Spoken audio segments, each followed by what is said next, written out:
students. Good evening, all of you. Today we are going to discuss about phylum Coelenterata and Ctenophora. आज हम इनके बारे में discuss करेंगे. चैप्टर एनिमल किंगडम ये टॉपिक्स हैं हमारे 11th क्लास एनसीईआरटी का चैप्टर है एनिमल किंगडम. उसमें ये टॉपिक्स है हमारी phylum Coelenterata and Ctenophora. इनको हम डिस्कस करेंगे. चलिए स्टार्ट करते हैं अपना प्रेजेंटेशन. ये देखिए आपकी स्क्रीन पर, बड़े ध्यान से देखिएगा. phylum Coelenterata and Ctenophora और सॉरी निडेरिया, इसको हम फाइलम सिलेंट्रेटा को निडेरिया भी कहते हैं, है ना. चलिए स्टार्ट करते हैं इसके बारे में. हैबिटेट, ये किस तरह के ऑर्गेनिज्म है? एक्वेटिक, यानी कि मोस्टली पानी में रहने वाले ये जीव हैं. ये सब के सब कैसे जीव हैं? पानी में रहने वाले ऑर्गेनिजम्स है. मोस्टली मेरीन है, मतलब कि ज्यादातर समुद्र में पाए जाते हैं. For example except the hydra, hydra को छोड़ के, which is a fresh water organism, जो कि नदी तालाब कुओं वगैरह में पाया जाता है, जो कि फ्रेश वाटर ऑर्गेनिज्म. इस फाइलम को हम सिलेंट्रेटा भी कहते हैं due to the presence of coelenteron. Coelenteron या वस्कुलर कैविटी जो है इनके अंदर पाई जाती है. इसी की वजह से इसको हमने फाइलम सिलेंट्रेटा नाम दिया है. ठीक है, ये देखिए यहाँ पर हमने हाइड्रा का डायग्राम बता रखा है. हाइड्रा जो कि कैरेक्टरिस्टिक मेंबर है, इसका रिप्रेजेंटेटिव मेंबर है इस फाइलम का, उसका हमने यहाँ पे डायग्राम शो किया हुआ है. यहाँ पर हमने गैस्ट्रोवास्कुलर कैविटी भी यहाँ पर दिखा रखी है, आप देखिएगा. तो हाइड्रा जो है, हाइड्रा के अंदर हमने गैस्ट्रोवास्कुलर कैविटी यहाँ पे शो की हुई. तो ये जो गैस्ट्रोवास्कुलर कैविटी है, जिसको हम सिलेंटेरोन भी कहते हैं, इस फाइलम का मोस्ट कैरेक्टरिस्टिक फीचर है, और इसी की वजह से इसको हमने नाम दिया है सिलेंट्रेटा. ओके, साथ ही साथ में हम इसको निडेरियंस भी कहते हैं. They are also called cnidarians, क्योंकि इनके अंदर एक खास तरह की सेल्स पाई जाती है. इनकी बॉडी के ऊपर एक टेंटिकल्स पे और अदर बॉडी बॉडी वाले पूरे बॉडी में, बॉडी के ऊपर ऊपर वाले पार्ट्स में, for example tentacles, mouth etcetera पे नीडोब्लास्ट एक खास तरह की सेल्स होती है, वो पाई जाती है. नीडोब्लास्ट हेमाटोसिस्ट भी कहते हैं जिनको हम. और ये खास तरह की सेल्स है जो कि फूड कैप्चरिंग में और डिफेंस में और एनकरेजमेंट, मतलब उसको चिपकने में हेल्प करती है सबस्ट्रेटम से, इस ऑर्गेनिज्म को.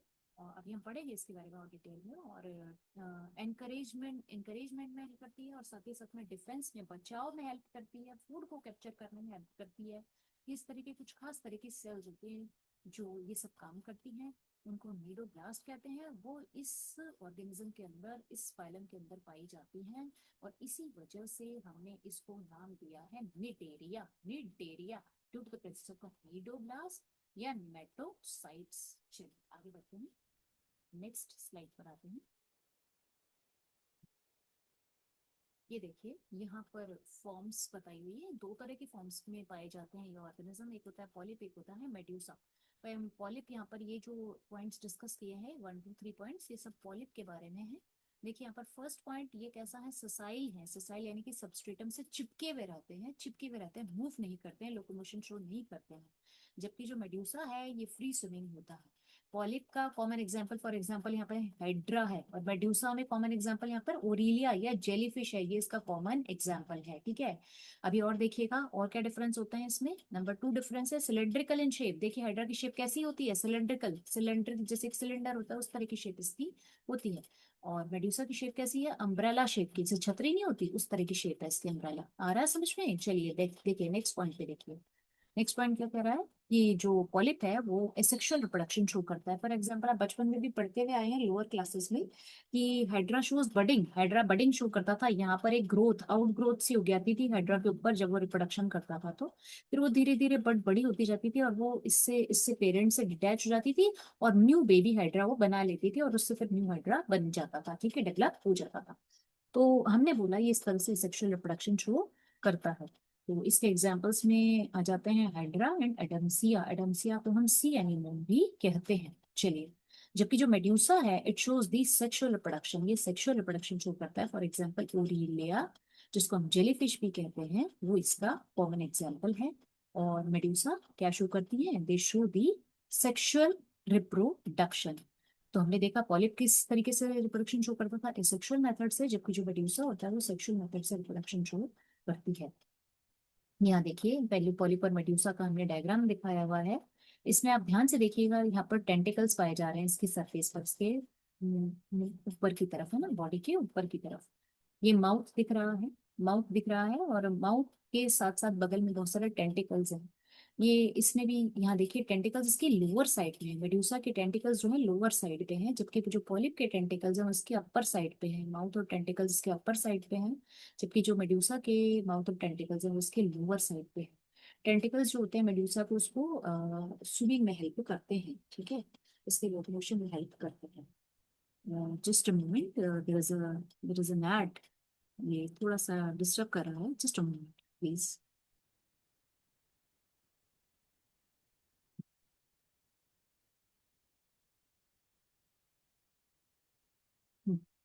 तो ये हमारा डायग्राम हमने डिस्कस किया।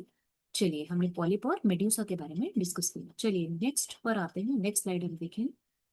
ये देखिए आपकी स्क्रीन पर, बड़े ध्यान से देखिएगा, यहाँ पर लेवल ऑफ ऑर्गेनाइजेशन जो है वो कौन सा पाया जाता है, टिश्यू लेवल ऑफ ऑर्गेनाइजेशन पाया जाता है। टिश्यू लेवल ऑफ ऑर्गेनाइजेशन पाया जाता है, कहने का मतलब ये है कि यहाँ पर सेलुलर लेवल हमारा पॉरीफेरा के अंदर पाया जाता था, उसके बाद इवोल्यूशनरी पैटर्न के हिसाब से सेलुलर के बाद में टिश्यू लेवल आया था, जो फर्स्ट टाइम सिलेंट्रेटा में आया था। टिश्यू लेवल पाया जाता है सिलेंट्रेटा और टिनोफोरा के अंदर, उसके बाद ऑर्गन लेवल आया, फिर ऑर्गन सिस्टम लेवल आया, इस तरह से। तो प्लेटिहेल्मिन्थीस की अगर एनसीईआरटी की अगर बात करें तो एनसीईआरटी साफ साफ लिखती है कि प्लेटिहेल्मिन्थीस के अंदर organ and organ system level आया है। ठीक है, तो अब बात करते हैं आगे। तो यहाँ पर हमें टिश्यू लेवल ऑफ ऑर्गेनाइजेशन देखने को मिलता है। डाइजेस्टिव सिस्टम की बात करें, डाइजेस्टिव सिस्टम यहाँ पर इनकम्प्लीट होता है। इनकम्प्लीट होता है विच इज, यहाँ पर एक सिंगल ओपनिंग होती है जो कि माउथ और एनस दोनों का काम कर रही है, मतलब उसी से वो फूड को कैप्चर कर रहा है। टेंटिकल्स, हाइड्रा जो होता है अपने टेंटिकल्स की मदद से पानी को कलेक्ट करता है और अपने फूड जो है उसके अंदर तक आता है, उसमें बॉडी में उसके माउथ के थ्रू उसके बॉडी में एंटर करता है।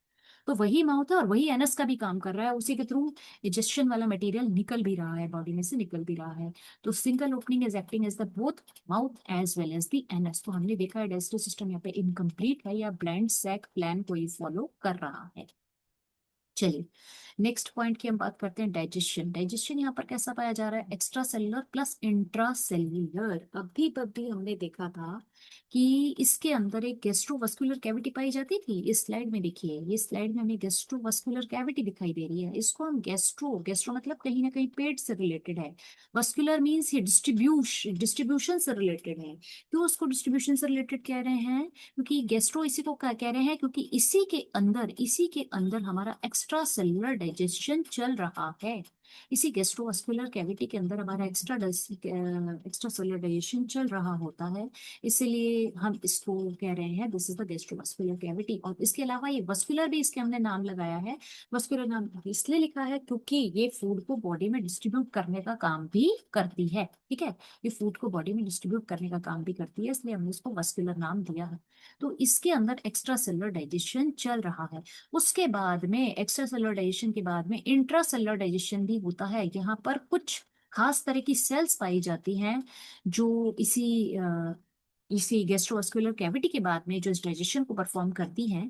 तो उनके अंदर एक्चुअली हम कह रहे हैं कि इंट्रा सेलुलर डाइजेशन जो है वो चल रहा है। तो हमने देखा डाइजेशन कैसा है, डाइजेशन बोथ एक्स्ट्रा सेलुलर भी है और इंट्रा सेलुलर भी है। एक्स्ट्रा सेलुलर पहले गैस्ट्रोवास्कुलर कैविटी के अंदर चलता है, फिर कुछ खास तरह की सेल्स के अंदर डाइजेशन चलता है, इसीलिए वो डाइजेशन इंट्रासेलुलर होता है। तो पहले एक्स्ट्रा सेलुलर फिर इंट्रासेलुलर डाइजेशन इसके अंदर चल रहा होता है, जिसके अंदर दोनों ही डाइजेशन मोड्स प्रेजेंट है, एक्स्ट्रा प्लस इंट्रा सेलुलर। चलिए नेक्स्ट पॉइंट यहाँ पे क्या दिखा दिया हुआ है बेटा, माउथ ऑन हाइपोस्टोम। माउथ कहाँ पाया जाता है, हाइपोस्टोम के ऊपर पाया जाता है। आप इस हाइड्रा के डायग्राम को ध्यान से देखिएगा, जो माउथ है, माउथ, ये माउथ इस जगह पर पाया जाता है। ये जो है, ये जो शेप दिखाई दे रही है यहाँ पर, एक कॉनिकल शेप होती है, कॉनिकल शेप या कॉनिकल बल्जिंग होती है, जिसके ऊपर माउथ पाया जाता है। और इसीलिए इस पोर्शन को, इस कॉनिकल बल्जिंग वाले पोर्शन को हम हाइपोस्टोम कहते हैं। इसी के ऊपर माउथ प्रेजेंट होता है। ये एनसीईआरटी का डायरेक्ट स्टेटमेंट है कि mouth is directly present upon the hypostome. Mouth कहाँ पाया जाता है, हाइपोस्टोम के ऊपर पाया जाता है। चलिए आगे देखते हैं। Mouth on hypostome and circulatory system इसके अंदर बिल्कुल एब्सेंट होता है, कोई सर्कुलेटरी सिस्टम इसके अंदर नहीं पाया जाता। सिमेट्री कैसी है यहाँ पर, रेडियल सिमेट्री। रेडियल सिमेट्री मतलब आप इसको रेडियस से, बिल्कुल ये सर्कुलर शेप में है, बिल्कुल आप इसको किसी भी एक्सेस से कट करोगे तो ये टू इक्वल पार्ट्स में कट डिवाइड हो जाएगा ये ऑर्गेनिज्म। यहाँ से काट लो कि भले यहाँ से काट लो कि भले यहाँ से काट लो, इसके रेडियस पे से गुजरने वाले किसी भी एक्सिस से अगर आप इसको काटोगे तो ये दो इक्वल पोर्शंस में डिवाइड हो जाएगा। तो रेडियल सिमेट्री इन ऑर्गेनिजम्स के अंदर पाई जाती है। चलिए समझ में आई इतनी बात। चलिए आगे बढ़ते हैं, देखते हैं नेक्स्ट। नेक्स्ट स्लाइड पर आते हैं। देखिए नेक्स्ट है germ layers, that is diploblastic. Two layers यहाँ पर पाई जाती है, that is ectoderm and endoderm. ठीक है, देखिए यहाँ पे बहुत क्लियर कट डायग्राम दे रखा है एनसीईआरटी का। One is the ectoderm, that is the outer वाली लेयर, और endoderm that is the middle, अंदर वाली लेयर। ठीक है, एक्टोडर्म एंड एंडोडर्म।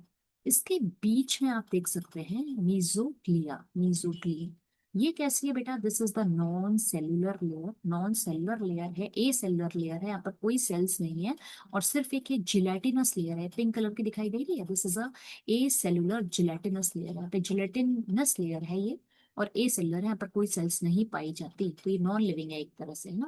तो हमने देखा ये बाहर हमारी एक्टोडर्म हो गई, और अंदर हमारी एंडोडर्म हो गई, और बीच में जो लेयर है दिस इज द मीजोग्लिया।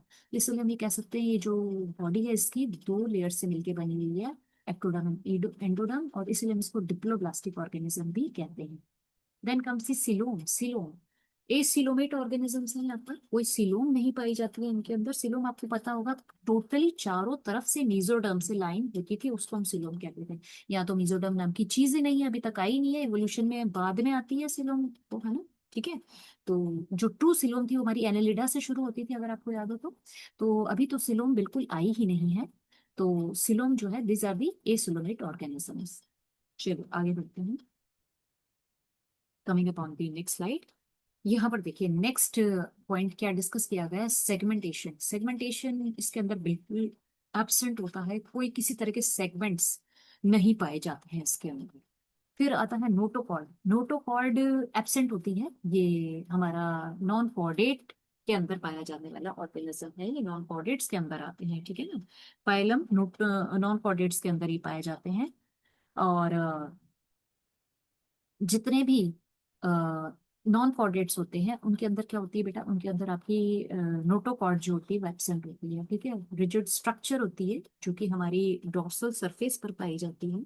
हमारे यहाँ अगर हम ह्यूमन बींग की बात करें, और ये ह्यूमन बींग के अंदर ये जो नोटोकॉर्ड है वर्टिबल कॉलम में डेवलप हो गई है ना, वर्टिबल कॉलम में ये चेंज हो गई है। ठीक है, तो रॉड लाइक स्ट्रक्चर होती है which is found at the dorsal surface of the living organisms.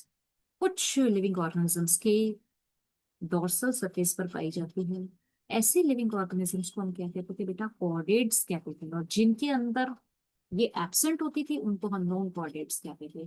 फिर कॉर्डेट्स के अंदर आपके वर्टिब्रेटा भी एक कॉर्डेट्स की एक फर्दर सब कैटेगरी होती थी। ठीक है ना, तो phylum Chordata, phylum non Chordata, phylum Chordata. Chordata के अंदर ही हमारा वर्टिब्रेट्स के अंदर एक उसी के अंदर सब कैटेगरी होती थी, जहां पर जो नोटोकॉर्ड है वो वर्टिब्रल कॉलम बना लेती थी, जैसे ह्यूमन बींग्स के अंदर। ठीक है, तो वर्टिब्रेट्स के अंदर ही आपके fishes, amphibians, reptiles, Aves, mammals वगैरह वो सारे आते थे। ठीक है, तो अभी हमने देखा कि यहाँ पर नोटोकॉर्ड जो होती है बिल्कुल एब्सेंट होती है, नॉन कॉर्डेट्स को बिलोंग करता है ये ऑर्गेनिज्म। सिलिंड्रेटा जो है, सिलिंड्रेट्स जितने भी हैं नॉन कॉर्डेट्स को बिलोंग करते हैं। Next comes the reproduction. Reproduction यहाँ पर देखिए सेक्सुअल रिप्रोडक्शन पॉलीफॉर्म्स के अंदर पाया जाता है, सेक्सुअल पाया जाता है मेडुसा फॉर्म्स के अंदर, ये हम ऑलरेडी डिस्कस कर चुके हैं।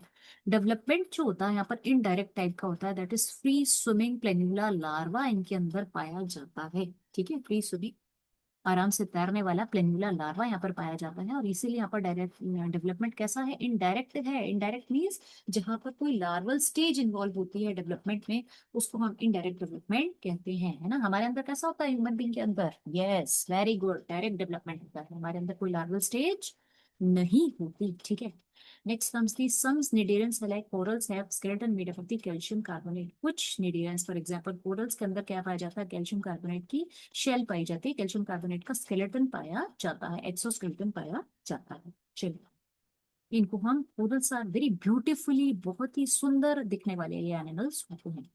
चलिए नेक्स्ट स्लाइड पर आते हैं।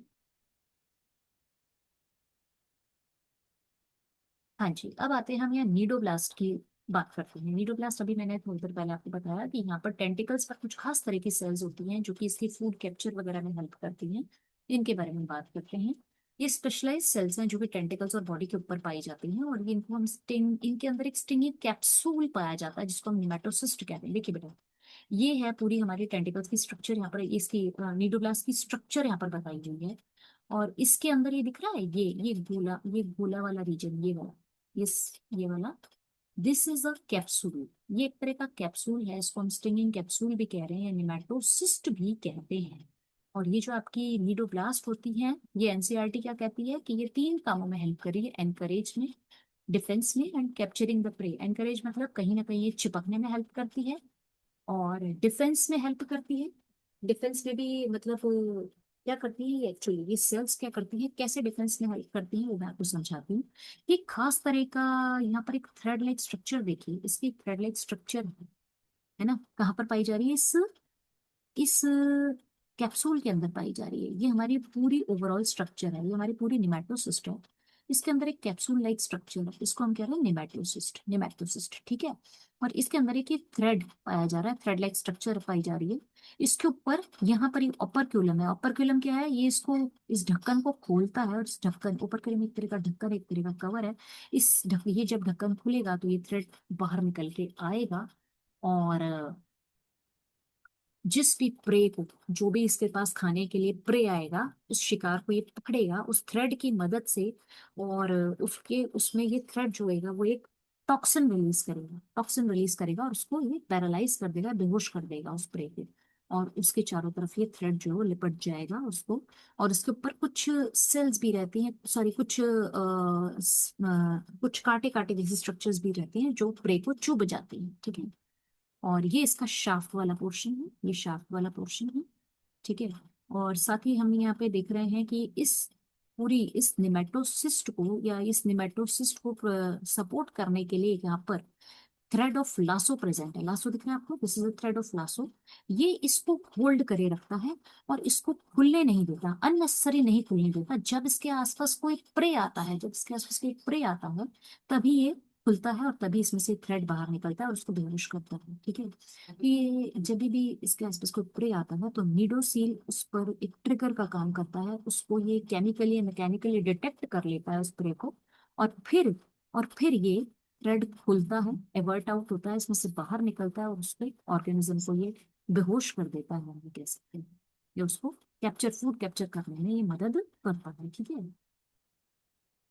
और इसके अलावा हमने बोला तो ये एक तरह से फूड को कैप्चर भी कर रहा है इसी तरीके से, और डिफेंस में भी हेल्प कर रहा है। डिफेंस के लिए किस तरह से हेल्प कर रहा है, सपोज आप हैं, आपने अपने इसके आगे, आप इसके आगे आकर के अपना हाथ टच कर लिया उसको, हाइड्रा का को अपना हाथ टच कर लिया, तो क्या होगा, ये नीडोसील आपके हाथ को डिटेक्ट कर लेगा, और आपके हाथ को डिटेक्ट कर लेगा, और वो समझेगा कोई दुश्मन है, और तुरंत से इसमें से थ्रेड निकल के बाहर आ जाएगा। ये देखिए, ये देखिए इस डायग्राम में, ये देखिए इस डायग्राम में थ्रेड बाहर निकल रहा है, ये थ्रेड बाहर निकल रहा है।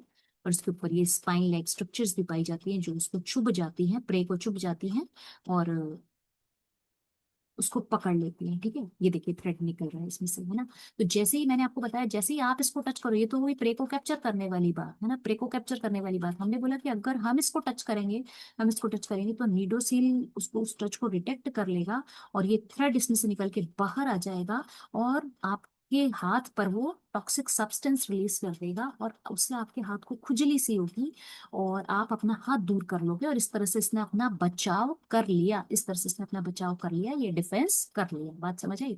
ये डिफेंस में भी हेल्प करता है, और कैप्चरिंग द प्रे, प्रे को कैप्चर करने में भी हेल्प करता है। देखिए यहाँ पे टेंटिकल्स दिखाए हुए हैं, हाइड्रा के टेंटिकल्स है, टेंटिकल्स की सरफेस पर नीडोसाइट्स हैं, जो इसकी एपिडर्मिस पर, टेंटिकल्स की सरफेस पर प्रेजेंट है, ये इसके एपिडर्मिस पर प्रेजेंट है। ये इसके ऊपर ये नीडोसील है, जो कि ट्रिगर का काम करता है। जैसे ही इसको कोई चीज टच होगी, तो ये ओपरक्यूलम बंद था, ओपरक्यूलम क्या था, इसके ऊपर का ढक्कन था, ये खुलेगा, और जो ये कॉइल्ड थ्रेड ट्यूब था, ये थ्रेड जो था, ये इसके अंदर लिपटा हुआ रहता है, लिपटा हुआ रहता है। और ये इसमें से निकल के आएगा, ये देखो इसमें से निकल के आया, ओपरक्यूलम ओपन खुल गया, और ये इसमें से निकल के आया, एक्सप्लोजन ऑफ द नीडोब्लास्ट, और फिर इसने फूड को कैप्चर, प्रे को कैप्चर कर लिया, ठीक है। उसको पैरालाइज कर लिया, उसको बेहोश कर दिया, तो फिर अभी इसको पकड़ के खा जाएगा, ठीक है। So this is about the defence mechanism of the cnidoblast and capturing of the prey in the with the help of the cnidoblast को यहाँ पर हमने एक्सप्लेन किया है। तो चलिए आगे बढ़ते हैं, नेक्स्ट स्लाइड पर आते हैं। Now comes the alternation of generation और मेटाजेनेसिस। वैसे तो हमने दो नॉर्मली देखा कि जो पॉलिप फॉर्म्स होती थी वो सेक्सुअल रिप्रोडक्शन शो करती थी और मेड्यूसा फॉर्म्स जो होती थी वो सेक्सुअल रिप्रोडक्शन शो करती थी। लेकिन कुछ यहाँ पर ऑर्गेनिजम्स ऐसे भी हैं जिनके अंदर दोनों ही फॉर्म्स पाई जाती हैं। They exist in both forms, that is इसलिए हम उनको डाइमॉर्फिक भी कहते हैं। उनके अंदर पॉलिप भी और उनके अंदर मेड्यूसा फॉर्म्स भी हैं। फॉर एग्जाम्पल इस दो कॉमन एग्जांपल्स हैं। One is the Obelia, that is जिसको हम सी फर भी कहते हैं, and second is the Physalia जिसको हम प्रोटिगस मैनाफोर भी कहते हैं।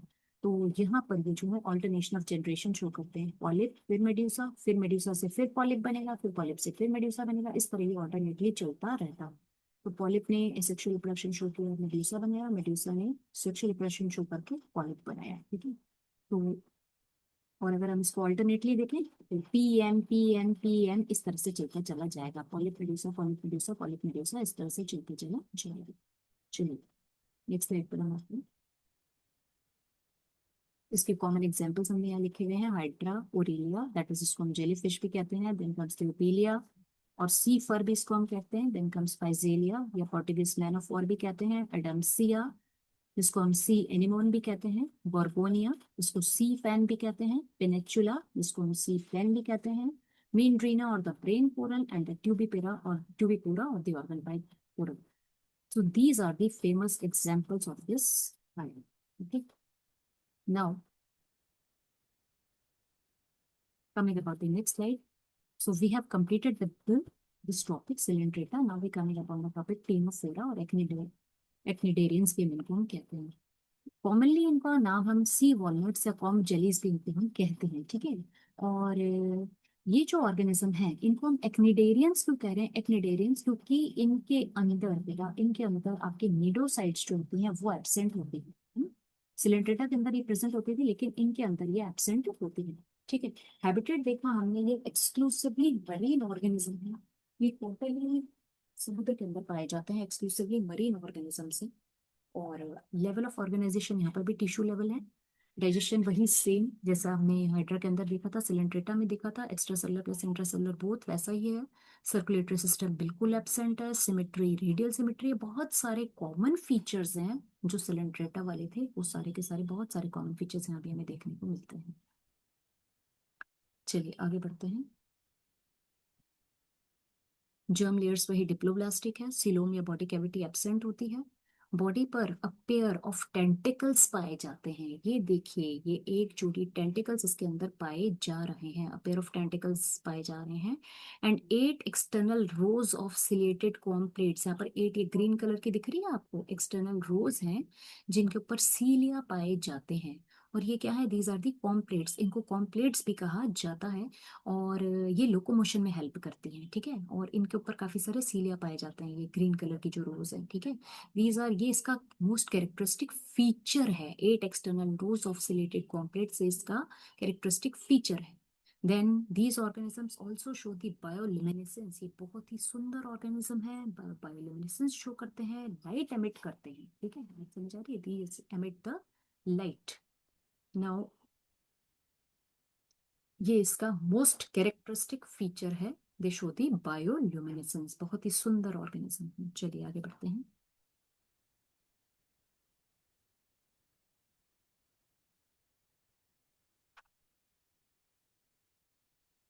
नेक्स्ट, सेगमेंटेशन वही इसके अंदर एब्सेंट होता है जैसे वहां पे सिलेंट्रेटा में भी एब्सेंट था। नोटोकॉर्ड एब्सेंट है, नॉन कॉर्डेटा को बिलोंग करते हैं। Reproduction only by sexual means, सिर्फ और सिर्फ इनके अंदर सेक्सुअल रिप्रोडक्शन ही पाया जाता है। फर्टिलाइजेशन वही एक्सटर्नल होगा। डेवलपमेंट इनडायरेक्ट, मतलब कि लार्वल स्टेजेस इन्वॉल्व होती है यहाँ पर।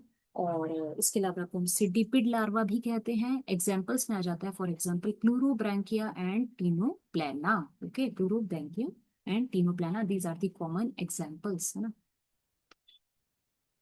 नेक्स्ट स्लाइड पर आते हैं। ये देखिए यहाँ पर सिलेंट्रेटा के, इसके सॉरी टीनोफोरा के डायग्राम्स दिखा रखे हैं। ये प्लूरोब्रैंकिया का डायग्राम दिखा रखा है यहाँ पर। और ये सारी की सारी देखिए यहाँ पर सीलिया, 8 सिलेटेड कॉम्प्लेट्स दिखाई हुई हैं जिनके ऊपर ये काफी सारे सीलिया हैं। And a pair of tentacles are there. Then anal pore, just a moment.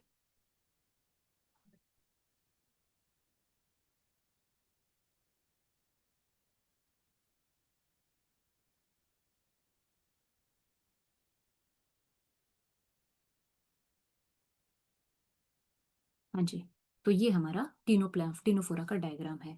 अब यहाँ पर देखिए, इस डायग्राम में ये बायोल्यूमिनेसेंस शो कर रहा है, बहुत ही सुंदर जगमग सी हो रही है, रोशनी सी हो रही है। सो ये बायोल्यूमिनेसेंस शो कर रहा है। So this completes our topic. Now coming upon some question answers, important question answers. Let's discuss them.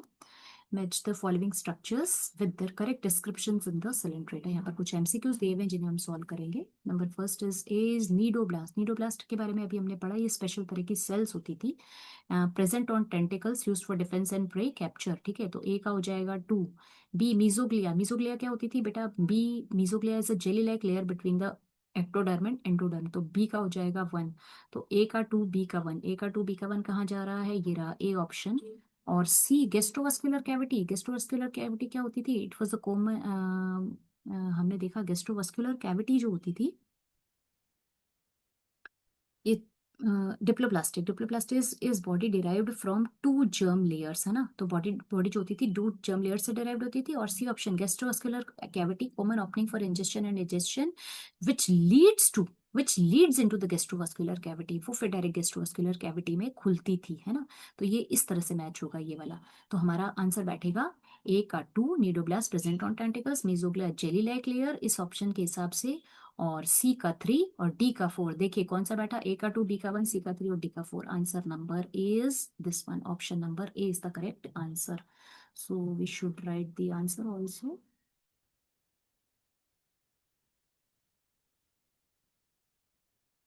So this is the correct answer.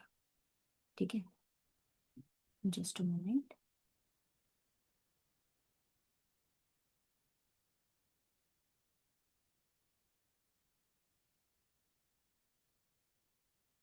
So answer is this is first stop. Option A, option number A is the correct answer. Now coming upon the next question. In coelenterata the body wall is made up of. अभी अभी हमने पढ़ा body wall किसकी बनी होती थी? Ectoderm और endoderm की. ठीक है, सिर्फ 2 लेयर्स की बनी होती थी, इसलिए हम उनको डिप्लोब्लास्टिक भी कहते थे.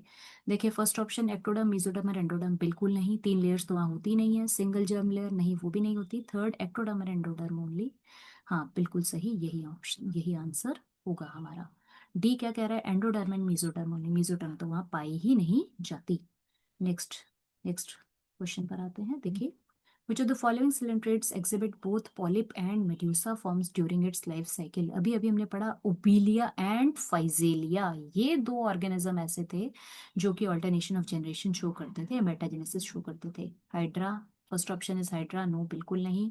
Option B Obelia. नहीं बिल्कुल. Yes yes yes, this one is the correct answer. Obelia and Physalia अभी अभी मैंने आपको बताया.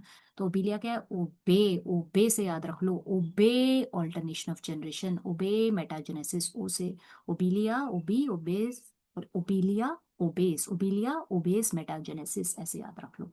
चलिए आगे बढ़ते हैं. सो और एडम्सिया तो यहाँ पर आंसर आएगा ही नहीं, ये भी. And sea anemone is also not the answer, सिर्फ Obelia and Physalia is the answer. तो ऑप्शन में यहाँ पे B is the answer. Coming upon the next question. Match the following forms with the description. First is polyp. Polyp जो होती थी किस तरह की शेप होती थी? Cylindrical and sessile forms. बिल्कुल सही है, polyp cylindrical and sessile form होती थी. मेड्यूसा हमारी umbrella shaped and free swimming होती थी. प्लेन्यूला कैसी होती थी? Ciliated larval stage. And metagenesis alternation of polyp and medusa. अरे भैया तो डायरेक्ट ही आंसर मिल गए, मतलब कि ए का 1 बी का 2 सी का 3 और डी का 4. ऐसा ऑप्शन कहाँ बैठ रहा है? ए का 1 बी का 2 सी का 3 एंड डी का 4. ये रहा option number A. So answer is option number ए. ठीक है, बाकी सारे बिल्कुल अलग हैं. ए का 2 दे रखा है यहाँ पे, ए का 3 दे रखा है, ए का 4 दे रखा है. तो first A option is the correct answer. चलिए नेक्स्ट स्लाइड पर आ जाते हैं. Which layer in Coelenterata is non cellular and jelly like. इसमें हमने अभी अभी पढ़ा मीजोग्लिया जो लेयर होती थी वो non cellular and jelly like होती थी.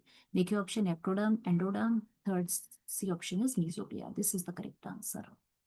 Okay, coelom. सिलोम तो लेयर है ही नहीं, सिलोम तो बॉडी कैविटी है. चलिए आगे बढ़ते हैं. और सिलोम यहाँ पर नहीं होती थी, ये सिलोबेट ऑर्गेनिजम्स होते थे. चलिए नेक्स्ट स्लाइड पर आते हैं. Insulated digestion is only intracellular. नहीं बिल्कुल नहीं. Only extra cellular. नहीं वो भी नहीं. Both intracellular and extra cellular digestion यहाँ पर पाया जाता था. So answer is this. And D absent, digestion absent होता है? नहीं, बिल्कुल नहीं, ऐसा तो होता ही नहीं है, यहाँ पर दोनों तरह का डाइजेशन पाया जाता है.